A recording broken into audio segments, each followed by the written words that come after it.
Salam sejahtera. Selamat datang di pertemuan kedua kali ini. Kita akan membahas tentang permintaan dan penawaran. Dalam mata kuliah pengantar ekonomi mikro, sebenarnya kita membicarakan dua unit pengambil keputusan dasar, yaitu perusahaan dan rumah tangga. Keduanya terdiri dari manusia-manusia yang menjalankan fungsi berbeda dan memainkan peranan yang berbeda pula. Pada hakikatnya, apa yang kita kembangkan adalah teori tentang perilaku manusia.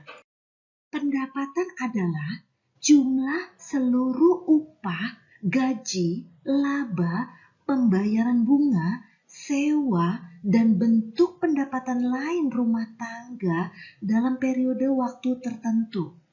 Penghasilan merupakan ukuran arus, yaitu kita harus menentukan periode untuk satuannya, pendapatan per bulan atau per tahun. Kemudian, apa yang dimaksud dengan kekayaan? Kekayaan atau harta bersih merupakan nilai total dari apa yang dimiliki oleh rumah tangga dikurangi dengan apa yang terhutang. Kekayaan merupakan ukuran persediaan. Barang normal adalah jenis barang di mana permintaan akan barang tersebut naik bila pendapatan bertambah, dan di mana permintaan akan barang tersebut turun bila pendapatannya berkurang. Contoh barang normal adalah karcis bioskop, makanan di restoran, panggilan telepon, dan kemeja. Apa yang dimaksud dengan barang inferior? Barang inferior adalah jenis barang yang permintaan akan barang tersebut cenderung turun bila pendapatannya meningkat. Apa contohnya? Orang-orang yang akan bepergian dengan naik pesawat agaknya berkurang dalam menggunakan bis untuk bepergian jarak jauh. Jika pendapatannya lebih tinggi, orang-orang tersebut akan mengurangi perjalanan menggunakan bis. Barang substitusi adalah jenis barang yang dapat berfungsi sebagai barang pengganti atas barang lain. Bila harga salah satunya meningkat, permintaan akan barang lainnya akan bertambah. Contoh, makanan restoran adalah substitusi untuk makanan yang dimakan di rumah. Atau contoh lain, penerbangan dari New York ke Washington adalah substitusi untuk penggunaan kereta api. Barang pelengkap adalah jenis barang yang berfungsi bersama. Penurunan harga salah satunya akan menurunkan permintaan barang lainnya, dan begitu pula dengan sebaliknya. Apa contohnya? Contohnya adalah mobil dengan bahan bakar, kamera dengan filmnya. Dalam keterbatasan harga dan pendapatan, seleralah yang membentuk kurva permintaan. Namun, sulit untuk menggeneralisasi soal cita rasa dan selera. Kenapa? Ada dua alasan yang mendasarinya. Yang pertama, karena sifat manusia yang mudah berubah. Kira-kira 5-10 tahun yang lalu, lebih banyak orang menggunakan telepon umum atau telepon rumah dibandingkan handphone. Alasan yang kedua, karena disebabkan oleh keganjilan. Contohnya, ada orang lebih suka bicara lewat telepon dibandingkan menulis. Ada orang lebih menyukai anjing, sementara yang lain menyukai kucing. Ada orang menyukai sayap ayam, tapi ada juga yang menyukai paha ayam.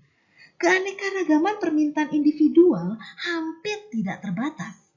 Mengenai harapan, apa yang Anda putuskan untuk dibeli sekarang ini tentu saja tergantung pada harga dan pendapatan serta kekayaan Anda saat ini. Namun, Anda juga mempunyai harapan tentang posisi keuangan Anda di masa datang.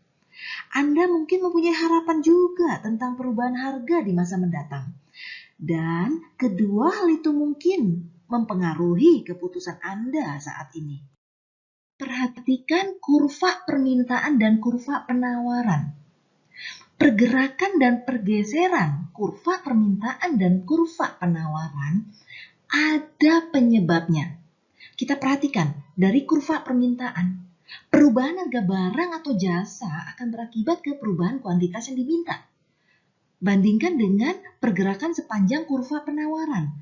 Perubahan harga barang atau jasa berakibat ke perubahan kuantitas yang ditawarkan. Kemudian pergeseran. Pergeseran kurva permintaan.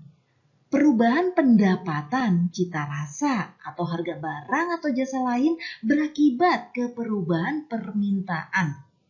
Lihat pergeseran kurva penawaran. Perubahan biaya, harga masukan atau input, teknologi, atau harga barang dan jasa terkait berakibat ke perubahan penawaran. Penentu lain dari penawaran perusahaan ada dua, yaitu biaya produksi dan harga produk-produk terkait. Yang dimaksud dengan biaya produksi, perubahan teknologi dapat berdampak luas terhadap biaya produksi seiring waktu. Ambil contoh misalnya bidang pertanian, pengenalan pupuk, pengembangan mesin pertanian yang rumit, dan penggunaan bioengineering untuk meningkatkan hasil panen tanaman tertentu memiliki pengaruh yang kuat terhadap biaya produksi komoditas pertanian. Kemudian kita lihat harga produk-produk terkait. Perusahaan sering bereaksi terhadap perubahan harga produk-produk terkait. Sebagai contoh, jika lahan dapat digunakan entah untuk produksi jagung atau kedelai, kenaikan harga kedelai bisa menyebabkan petani tertentu mengalihkan lahannya dari produksi jagung ke produksi kedelai. Dengan demikian, kenaikan harga kedelai secara aktual akan mempengaruhi jumlah jagung yang ditawarkan.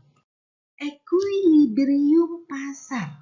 Ada dua kondisi yang harus dicermati. Yang pertama, bila kuantitas yang diminta melebihi kuantitas yang ditawarkan pada harga sekarang, kelebihan permintaan atau kekurangan barang terjadi dan harga cenderung naik.